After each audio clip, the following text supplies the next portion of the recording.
Half a month after Charles and I broke up, he posted a loving tweet with another girl. High-profile announcement. They were getting married in 2 months. I opened Instagram, blocked him completely, and opened a message box with a stranger to send a message. Marriage is fine, do it next month. I tossed my phone, lit a cigarette. I've never admitted defeat in my life. Charles had meticulously planned my birthday party. I thought 7 years of dedicated company would finally lead to his proposal. But in front of everyone, he said he was sorry, he was getting married, but the bride wasn't me. At that moment, I was blowing out candles and slicing a cake. If it wasn't for his buddy Daniel stopping me, the knife in my hand might have already stabbed him.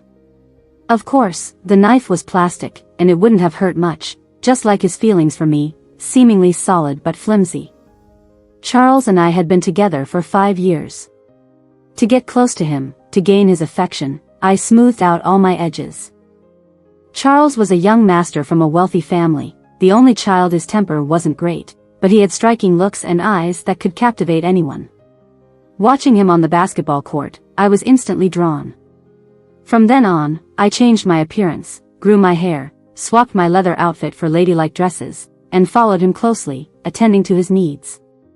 All because of one sentence he said, "I like the girl next door type." I would cross half the city to get him a dessert he craved, or take a 300-mile cab ride on New Year's Eve just because he wanted to drink. During that period, I might have done everything a doormat would do. In retrospect, it's not shameful, just incredibly immature. He never officially acknowledged me, but the whole school assumed I was his girlfriend. Until graduation night, he drank till late at the party, and I helped him back afterward. He took my hand and we went directly to a hotel. In bed, he was incredibly gentle, completely different from his usual self. I let him take control without saying a word, like a sacrifice, until he called out another girl's name, Linda. As he finished, I threw my clothes at his face and was ready to leave. He hugged me from behind, tighter than ever before. He said, "Jenny, be my girlfriend. Come with me, I will marry you." I couldn't resist his gentle promise, so I even fell out with my parents, refusing the job they arranged, and went home with him with just a simple luggage. He never mentioned the girl named Linda again, and I didn't ask. Everyone has a past, right? I found a reason for myself. As long as he loved me now, it was enough. I gambled everything on believing that Charles was someone I could spend my life with. So, when he broke up with me at my birthday party, my first reaction, aside from throwing the cake knife at him, was to become speechless and unable to move. My heart, like the candles just burned out, instantly turned into ashes. That night I returned to our house and sat awake all night, sending him countless messages and guarded the phone. Even though my heart ached to the point of numbness, I still wanted an explanation. Perhaps it was the last bit of hope and stubbornness in me that still wished for him. But he never called or showed up, only a text message, "Jenny, you can stay in the house, I've transferred $500K to your account. You're sensible, so let's part decently. Don't come looking for me." This was the highest compliment he had ever given me in 7 years. I had never been one to bow down. Friends said women were made of water, but I was made of steel. But for Charles, I turned my steel-like resolve into pliable clay, letting him mold me. Yet, the $500K sum almost drained my last bit of strength, crushing my remaining dignity. To Charles, I was just an inexpensive, sensible backup. The last glimmer of hope was shattered. I found myself unable to cry out, tears rolling down like beads from a broken necklace. Unable to wipe them away. That night was the hardest time in my life. I didn't even know how I got through it. By dawn, looking at my swollen eyes and disheveled hair in the mirror, I felt like a stranger. The next day I packed simple luggage and moved into a hotel. From the moment I checked in, I stopped crying. I started working again, clocking in, socializing, and managing projects, just like before. Word of my breakup with Charles soon spread in my social circle. My best friend Sophie called me 3 times a day, tirelessly. I knew she was afraid I'd do something drastic. I had once said if Charles left me, I couldn't live on. But don't worry, I'm fine, eating and sleeping well. I'm not going to die. I'm definitely not dying. After all these years, I'm no longer the immature Jenny who thought love was everything. And why should I seek death when he's got a new girl? That makes no sense. I, Jenny, must live better than him, only then will I be true to myself. Just as I hung up on Sophie, the phone rang again. Thinking it was her, I answered. Stop calling me. It's just a breakup. I'm fine. Jenny, Mom and Dad know about the breakup. Come home, okay? Came my mother's cautious voice from the other end. I paused, and after holding it for so long, tears began to stream down again. Over the years, I had wronged no one except my parents. When I stubbornly followed Charles, it almost severed my relationship with them. But in my hardest time, it was my parents who worried about me and wanted me to come home. I felt like a jerk, but I couldn't go back like this, not in this defeated state. I couldn't worry them any further. Mom, I'm doing well here. Work is going smoothly, and I'm about to get promoted. Don't worry. I'll visit once my project is done. Mom quickly agreed and then added, by the way, my classmate's son is in your area. You should meet him. I hadn't said anything yet when Mom quickly explained, it's good to make a new friend anyways, a doctor, and having someone to look out for you would ease my mind a bit. How could I let them worry so much? A pang of guilt hit me, and I didn't refuse anymore. I took the guy's contact info and arranged to meet him a few days later. I threw myself into work with even more effort than before and soon got assigned to a big project. They say you can be lucky in one area if you're unlucky in love, and I guess that's true for me. One rare early evening off, I was thinking of resting when a friend called, saying they were planning a small get-together to celebrate some good news. I hesitated for a moment, and my friend quickly added, don't worry. Charles isn't invited. Well, they said it so clearly, so I quickly changed clothes and headed over. I didn't expect my friend to be waiting at the door, looking awkward as he told me Charles was there too. I paused, then patted his shoulder, opened the door, and walked in the room. Went silent for a moment. I flipped my hair and smiled. What's the matter? Not used to it? I had cut my hair short and was wearing a cool outfit. It was a style Jenny loved but had never worn around Charles. After so many years of being lost, I was learning to be myself again, little by little. Charles took a few puffs of his cigarette, seemed to glance at me longer than usual, and then turned his head to talk to someone else. I found a spot to sit, drinking and singing with everyone. What's the big deal? I'm Jenny, I can handle it. It wasn't long before a girl I'd never seen came in, smiling sweetly. Sorry for coming so late, but Charles hasn't come home yet, and I was worried. Charles immediately brought her to his side. The crowd protested, saying he shouldn't have brought her in. Charles apologized, raised a glass, and said, I'll drink as an apology. That scene was a flashback to my past.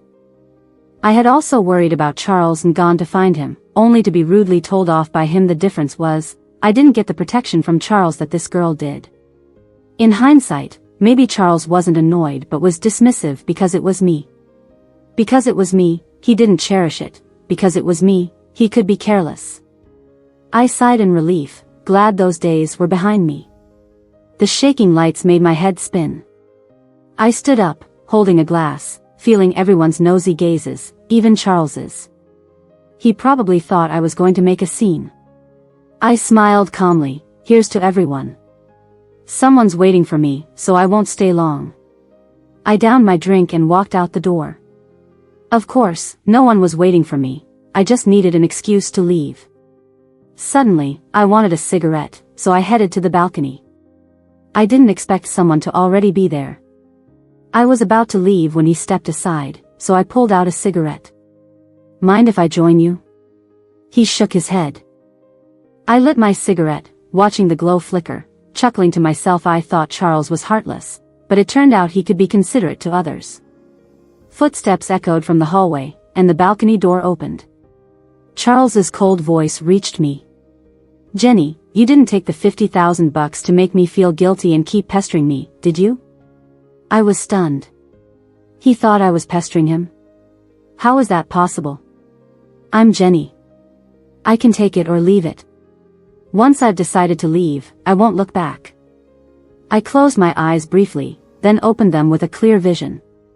I smiled slightly. Mr. Charles, I just consider the past few years a lost cause.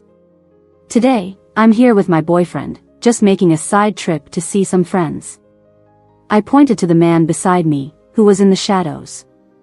Charles, standing against the light, couldn't see him. I was a bit nervous but didn't let it show. My pride wouldn't allow me to back down in front of Charles. Thank goodness he didn't say much more, and I relaxed a bit. Charles's face darkened instantly. It took you just a few days to find another man? Can't you stand being alone? Just a reminder, we're already broken up. What I do now is none of your business. I said it much more calmly than I imagined I could.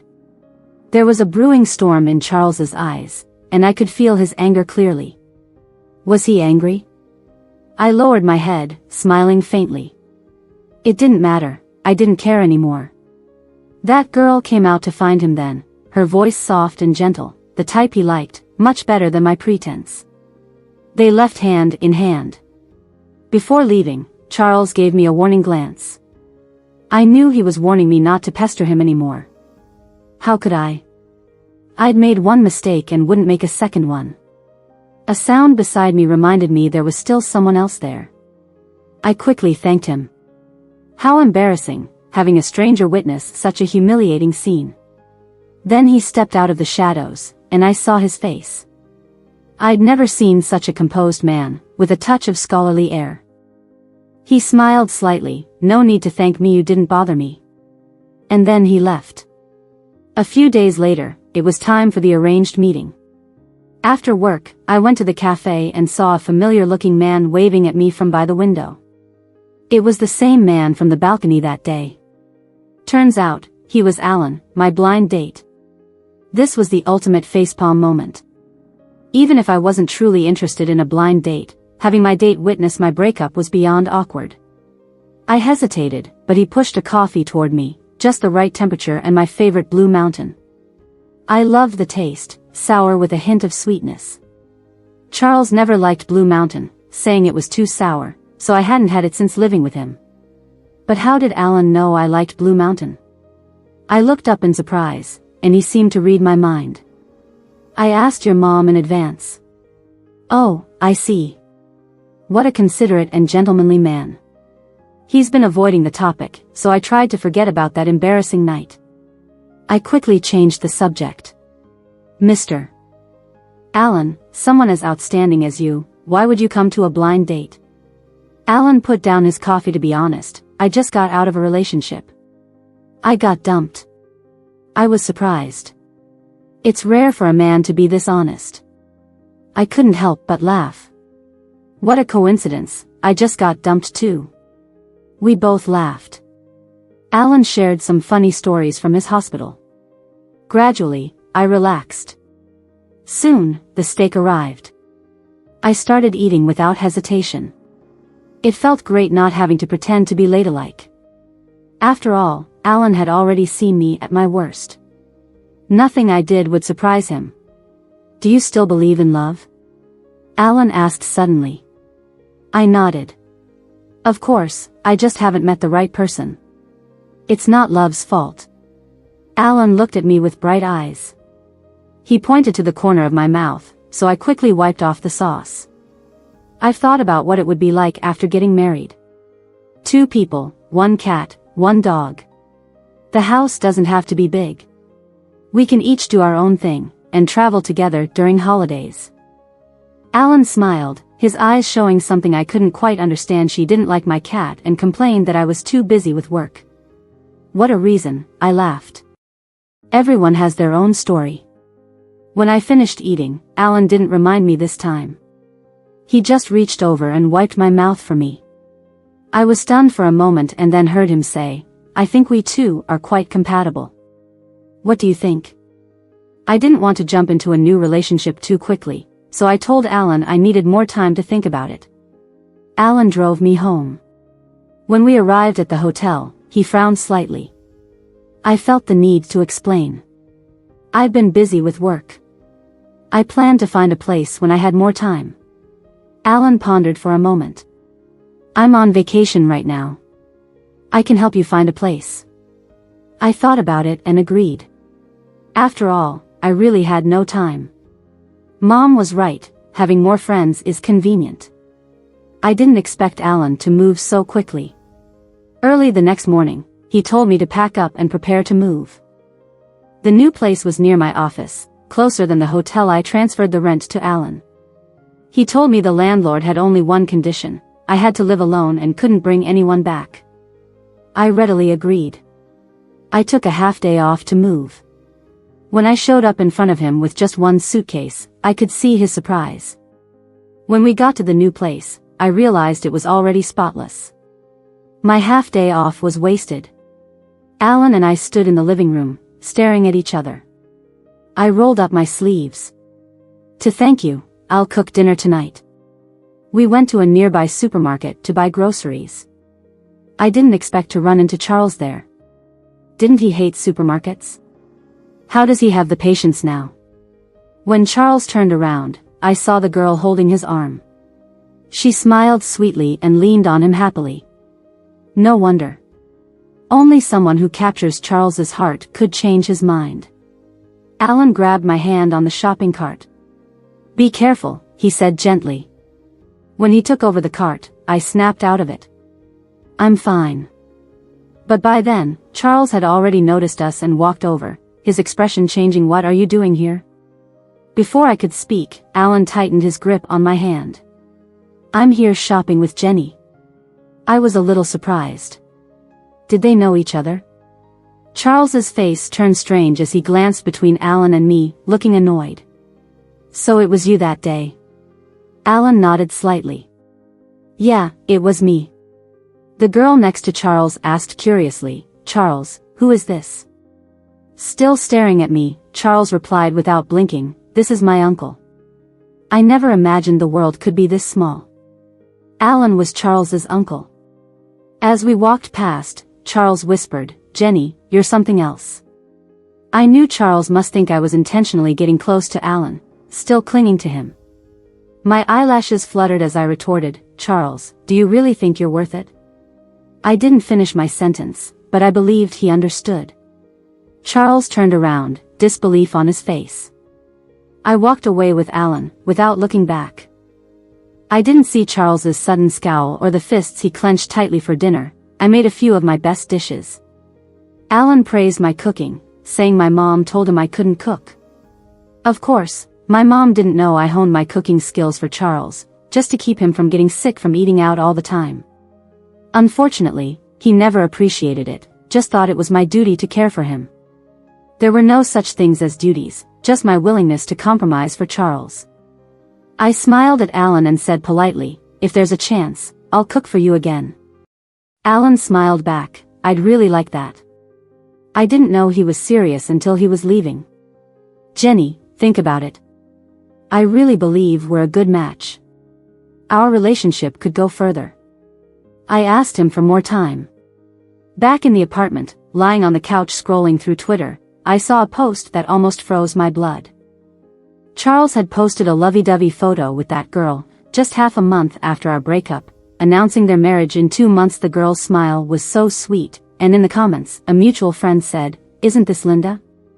Congratulations on getting what you wanted." Linda, getting what she wanted. Those words nearly shattered me. It felt like someone was ripping my wounds open all over again. My vision almost went black. It turned out the person Charles was going to marry was her, Linda, his first love. So Charles had been lying to me all along. He never forgot Linda. So for the past 7 years, the 7 years I've been with him, was I just a substitute? The girl next door he liked was never me, it was always Linda. In the dead of night, when Charles held me, did he ever feel guilty? Yeah, in his eyes, I'm just a woman who tried every way to cling to him, someone who could be dismissed with $500,000.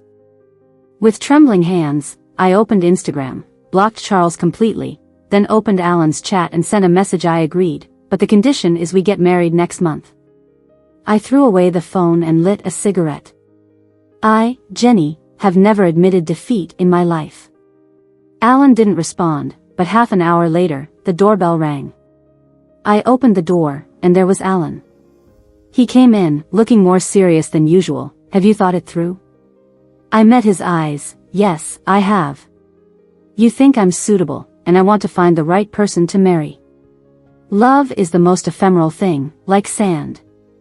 The more you want to grab it, the quicker it slips away. It's better to just let go. It makes happiness easier. Alan didn't hesitate. All right, I agree, my wife. That day, his lips curved into a victorious smile, as if he had won something. I understood. To him, I was just as suitable, the best choice. This was for the best, so no one owed anyone. Alan moved fast, given the tight timeline. He asked for my guest list, and our invitations went out quickly. My friends were dumbfounded when they got the invite. They hastily asked how I found such a perfect man. I had no explanation, so I gave a vague response. Soon after, I got a call from Charles. I watched the phone ring and then hung up and blocked him. But I didn't expect him to show up at my office entrance. What's meant to come can't be avoided. I pulled him into a nearby alley. Charles had a gloomy look on his face. Jenny, you guys have only known each other for a month and you're getting married. Don't think I don't know what you're up to. He leaned against the wall behind me, bringing me closer, and I could see the anger in his eyes clearly. Do you think marrying him will connect you to my family? You think you can become my stepmom? Do you even have that qualification? I looked up at him, slowly curved my lips. Charles fell silent but glared at me intensely. Do you think this is about you? Charles, don't flatter yourself. I'm marrying Alan. We'll support each other and grow old together. What does that have to do with you? I watched the color drain from his face bit by bit in front of me. This wasn't over. I continued, and besides, whether I'm qualified or not isn't for you to say, it's Alan's call. You got the invite, didn't you? Do you know what that means? He knew, so he pressed his lips tightly and left. I didn't go home. I went straight to the hospital. Alan had a surgery today, and I planned to eat with him afterward. But just when Alan exited the surgery room, I heard a scream. A man with a knife was charging at us, yelling something I couldn't hear clearly. He was targeting Alan, who was still in his surgical suit. There was nothing around to block him with, just my handbag. Without thinking, I swung it at the man's face, which only angered him and made me his target. Seeing the knife getting closer and closer, I tripped and fell. Alan kicked the man's wrist, knocking the knife away. Security arrived in time to subdue him. Sitting on the ground, my heart was still pounding. Alan checked me for injuries, then looked at me with a hint of curiosity. He was coming at me. Why were you so anxious? What kind of question is that? How could I not be anxious? You were empty-handed. At least I had a bag. I grabbed his hand to stand up. Besides, your hands are for surgery. They can't get hurt. I started walking away, but Alan didn't follow immediately. Turning back, I saw Alan looking at his own hand, lost in thought. I called his name, and he smiled slowly, then came over and held my hand. I asked what he was smiling at, but he didn't answer. On the way to the parking garage, he explained that the attacker's relative had died in the hospital, and he wanted revenge on the doctors. My family didn't want me to be a doctor. They wanted me to go into business. I fought for years before they gave in. Alan fastened my seatbelt. You're the first person who thought to protect my hands. He kissed me lightly on the cheek. Books say the person you most want to protect during a crisis is the one you care about the most. Staring at Alan, I saw my reflection in his eyes, shining brightly. Jenny, I think we could be more than just a good match. Before I could fully understand what he meant, we arrived at his place. The decor was elegant and simple. Soon, a pretty cat peeked around the corner. She rubbed against me. I picked her up and started petting her. We got along quickly. Alan watched us with a hint of affection in his eyes. Her name is Cherry. Go feed her some cat food. I'll make dinner. My eyes lit up. Was there really such a good thing, cats to pet and someone to cook? I quickly agreed. The evening was really enjoyable. Alan drove me home. Before he left, he told me there was a family gathering in a few days, and he wanted me to meet his family. It was my first time meeting the parents, so I was a bit nervous. My first reaction was to change to a more gentle hairstyle or a more ladylike dress, but Alan stopped me. He held my hand and shook his head, saying, "You're perfect just the way you are. There's no need to change anything. You being here is the best arrangement." Alan's hand was warm. It made my heart feel warm too. I used to change myself to please Charles, never thinking that there's a man who would say I am the best arrangement. It felt really good. I arrived at Alan's family villa with him.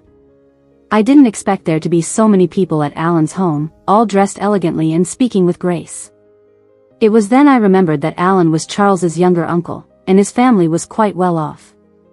Alan held my hand tightly and introduced me to his family with great care. They were all very kind. I knew their kindness came from Alan's regard for me. Since that night, his attitude towards me had changed a lot. I finally understood what he meant. "Jenny, I think we're more than just compatible." Is that why he arranged for this family gathering? I couldn't help but look up at Alan. He smiled and nodded at me. For some reason, my cheeks felt a bit warm. It felt really good to be treated with such importance. The only exception was Charles. He had been sulky since we walked in. For some reason, I didn't see Linda. She should have been there. After dinner, Alan had some matters to discuss with the elders, so I took a walk in the garden. As I walked to a secluded spot, I suddenly saw a tall figure in front of me. I knew it was Charles. But I couldn't see his expression as he stood against the light. Charles's voice sounded heavy. "Jenny, please don't marry Alan. I know you're mad at me. You still have feelings for me." In the past, I would have been flustered if someone saw right through my feelings. But after being with Alan, I found my confidence again, my self-worth.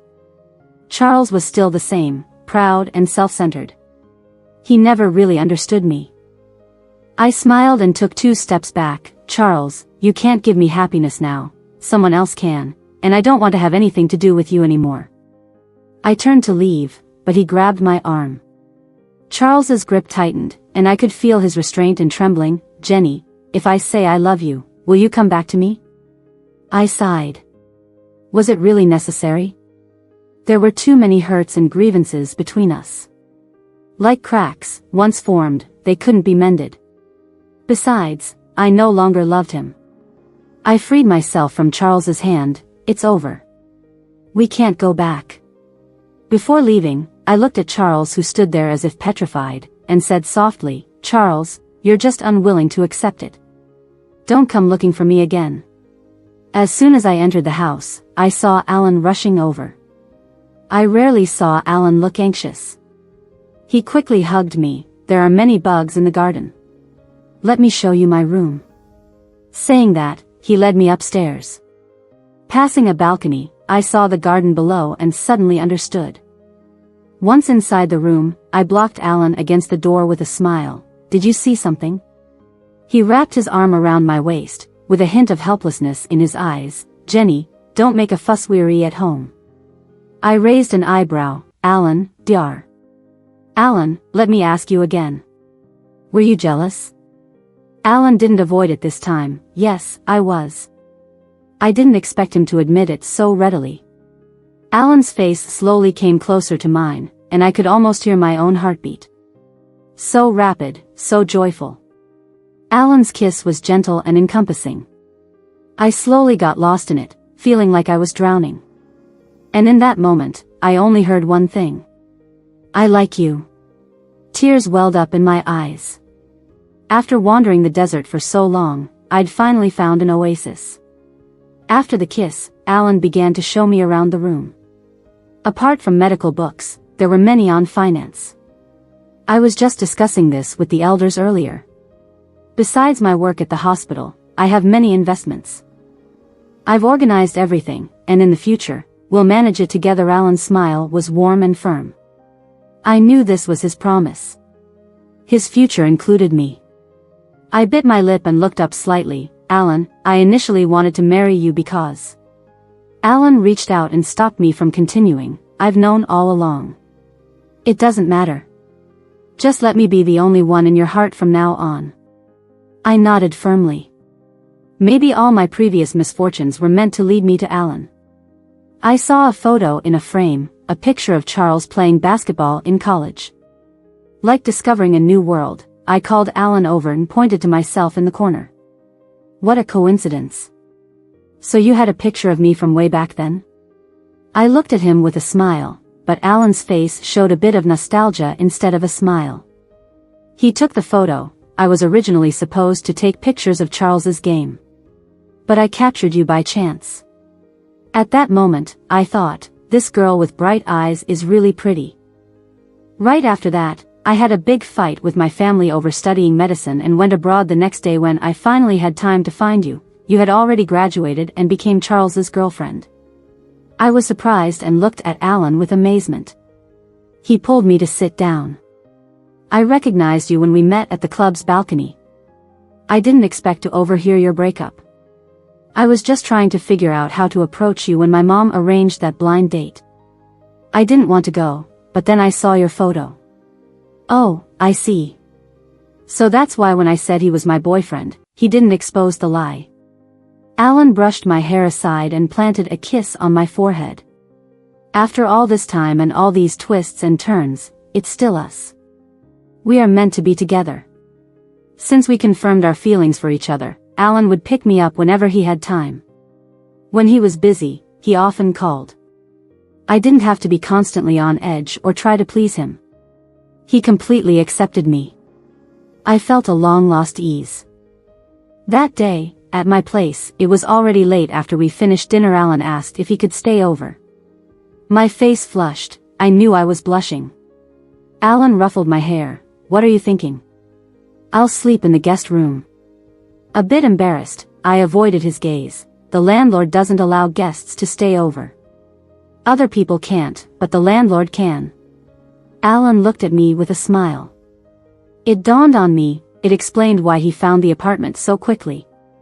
The days that followed were filled with fitting wedding dresses, booking the reception, everything busy yet fulfilling. It was only after letting go of the past that I realized happiness and joy could be so simple. But on the night before our wedding, I suddenly had severe stomach pains. Alan rushed me to the hospital, and he swiftly took charge. When the results came back, Alan laughed and cried at the same time. It's acute appendicitis. Miss Jenny, you'll need a minor surgery. You won't be able to get married tomorrow. I was speechless for a while. Perhaps this was fate's punishment, making me undergo surgery on the day I was supposed to get married, but it didn't bother me anymore. The wedding date didn't matter to me now. With a sigh, I told Alan, Mr. Alan, it seems you can't get married tomorrow either. Alan gave a practiced smile. So, same for both of us. We're really destined, aren't we?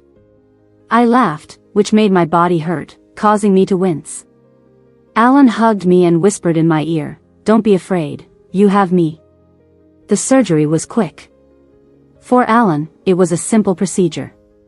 During my hospital stay, Alan visited me whenever he had time. His colleagues at the hospital had never seen him like this and couldn't help but joke about it. He was so busy that he even looked a bit haggard. Our wedding was postponed. Many people called to ask, and Alan handled everything, letting me rest and recover. Charles came when Alan wasn't around. I was a bit surprised to see him. He had dark circles under his eyes and looked more haggard than Alan. Thanks for visiting. I am almost ready to leave the hospital. I realized I could now speak to Charles calmly. Charles sat on the chair next to my bed, his eyes full of pain. My wedding was cancelled. I'm not marrying Linda. Charles was always confident, but now he looked downcast. It was strange seeing him like this. That's really a pity. I didn't know what to say, so I just sighed. Charles looked at me, slowly sliding off the chair until he was practically kneeling. Jenny, after you left, I felt like a part of me was missing. I thought I just wasn't used to it, but even when I announced my wedding with Linda, I couldn't fill that void. You said I was just being stubborn, but I really love you. I can't live without you. I know I realized it too late, but could you give me another chance? I looked at Charles, tears streaming down his face. His pain was so real, but all I could do was sigh. Those days when he controlled my emotions felt like a lifetime ago. Softly, I said, Charles, no one waits forever. Missing it means it's gone. It was a long time before Charles stood up, looking lost. He left before Alan returned. I watched his back, dazed. I often watched his back before, but I'd never seen it so heavy. Just then, I fell into a warm embrace. Alan had come in at some point. It's all in the past now. I smiled, it's all in the past. After my recovery, I suddenly had no desire for a wedding ceremony. I planned to elope. Alan went along with everything. He took time off work, and we boarded a plane abroad. We kissed in flower fields, held hands in the deep sea, and embraced at sunset. When our vacation ended, we returned. I couldn't help but feel sentimental. The old Jenny used to hide herself, pretending to be what others liked, thinking that risking everything would bring happiness. But she finally understood, someone who loves you will love every part of you, without you having to be so careful. I suddenly remembered something. Didn't your ex leave you because you were always busy? How do you have so much time off now? Alan ruffled my hair. You married me, so I have to make time. I can't let my wife run away. I couldn't help but laugh. Alan held my hand with one hand and our luggage with the other. We hurried home. Later, I learned that Charles indeed didn't marry Linda. Linda went abroad again. I heard he remained quiet for a long time.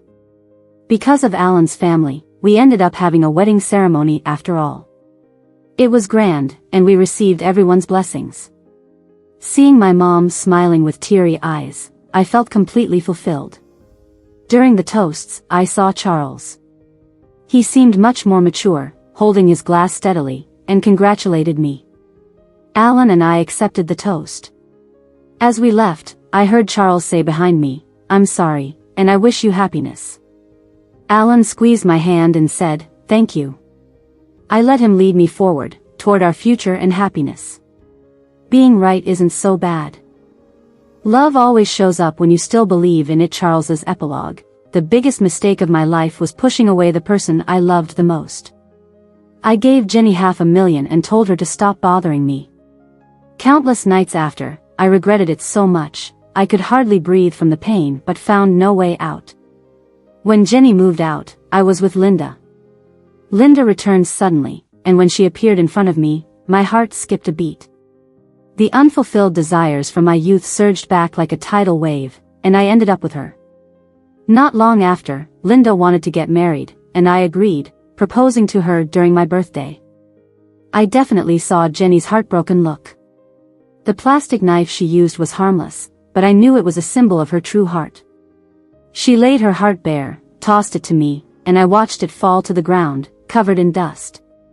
The days with Jenny hadn't been eventful for a while. The gratitude I once felt when she gave up everything to move to this city with me had long faded away. I convinced myself not to feel guilty. Jenny loved me so much, being with me this long should be enough for her. Unfortunately, I didn't understand that it wasn't just calm, it was a deep, bone-penetrating love, woven into every corner of my life, like eating, drinking, and breathing. Casual, unnoticed, but essential. I recalled those days countless times, and each time the thought froze my blood and made me shiver. When I heard Jenny had a boyfriend, I sneered. She couldn't possibly let go of me and would find ways to win me back. But when I found out the guy was my Uncle Alan, I lost my composure. Alan had always been the pride of the family, leading a flawless life, except for his marriage situation.